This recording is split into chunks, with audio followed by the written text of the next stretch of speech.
আসসালামু আলাইকুম। বাংলাদেশ পাওয়ার সেক্টরের জন্য বিশেষভাবে ডেভেলপড ইআরপি সিস্টেমের প্ল্যান্ট ম্যানেজমেন্ট মডিউলের ভিডিও টিউটোরিয়ালে আপনাদের সবাইকে স্বাগত জানাচ্ছি।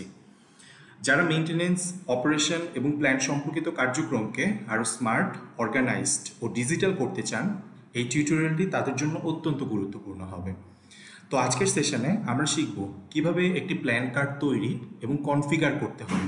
সেই সঙ্গে দেখব প্রয়োজনীয় সেটআপগুলো, যেগুলো অপারেশন এবং মেইনটেনেন্স কার্যক্রমকে সহজ ও কার্যকর করে তুলবে। তো চলুন শুরু করি বাংলাদেশ পাওয়ার সেক্টরের সবচেয়ে গুরুত্বপূর্ণ ইআরপি প্ল্যাটফর্মের প্ল্যান ম্যানেজমেন্ট মডিউলটি। তো প্রথমে কিছু কথা বলে নিতে চাই, আর তা হলো ইআরপি প্ল্যান ম্যানেজমেন্ট মডিউলের সকল ব্যবহারকারীর একটি ইউজার আইডি এবং পাসওয়ার্ড রয়েছে। আপনারা আপনাদের স্ব ইউজার আইডি পাসওয়ার্ড দিয়ে লগ ইন করবেন। তো আমি এখানে টেস্ট পারপাসে একটি ইউটিলিটির log in user ID password দিয়ে লগ ইন করছি। তো প্রথমেই লগ ইন করার পর আপনারা দেখতে পারবেন আমি হোম স্ক্রিনে এসেছি।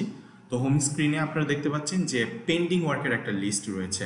তো যে ইউজার লগ ইন করবেন বেসিক্যালি তার যেই পেন্ডিং ওয়ার্কের যে লিস্টটা সেইটা এখানে জেনারেট হবে।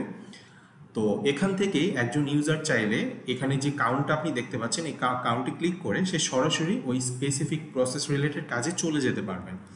তাছাড়া আমি যদি এখন সেট আপটা দেখি, সেট আপের মধ্যে আমি দেখতে পাচ্ছি যে আমার একটা প্ল্যান কার্ড কনফিগার করার জন্য, অপারেশনের প্রসেসগুলোর জন্য, মেইনটেনেন্সের প্রসেসগুলোর জন্য বিভিন্ন সেট আপ রয়েছে। এবং আপনারা জানেন যে কোনো মডিউলই অথবা যে কোনো সিস্টেমে যখন আপনি কোনো কাজ শুরু করবেন আপনাকে প্রথমে সেট আপগুলো কনফিগার করতে হয়। তো সেট আপ কনফিগার থাকা সাপেক্ষে আপনি পরবর্তীতে প্রয়োজনীয় যে প্রসেসগুলো, যেমন প্ল্যান ম্যানেজমেন্টের ক্ষেত্রে অপারেশন এবং মেইনটেনেন্সের যে প্রসেসগুলো আপনি তখন প্রসেস করতে পারবেন।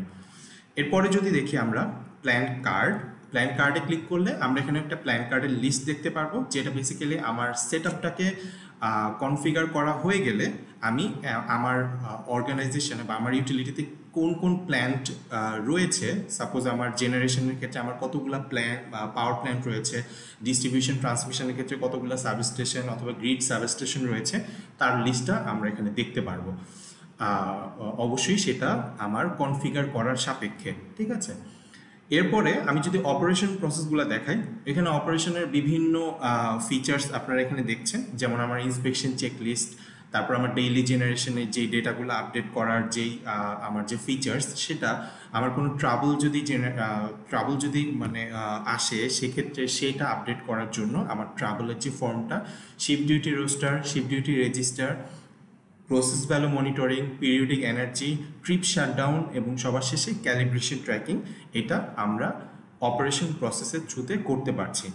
তাছাড়া আমি যদি মেইনটেনেন্স প্রসেসে আসি, এখানেও দেখতে পারবো যে কোনো একটা মেইনটেনেন্সের যে কাজগুলো হয় তার জন্য একটা মেইনটেনেন্স শিডিউল তৈরি করতে হয়। সেই শিডিউলের সাপেক্ষে অথবা কোনো একটা ট্রাভেলের সাপেক্ষে একটা ওয়ার্ক ইনিশিয়েশন হয়, এবং ওয়ার্ক ইনিশিয়েটের পরে আমরা সেই ওয়ার্কের একটা রিকোয়েস্ট করি, পারমিট টু ওয়ার্ক পর্যন্ত যায়, ওয়ার্ক ক্লিয়ারেন্সের পরে সবার শেষে ওয়ার্কটা কমপ্লিট হয়। তো এই প্রসেসটাও আমরা যখন মেইনটেনেন্স প্রসেস দেখব তখন ইন ডিটেল এটা নিয়ে আলোচনা করব। তাছাড়া এখানে আমি দেখতে পাচ্ছি আমার একটা রিপোর্টসের একটা অংশ দেখতে পাচ্ছি।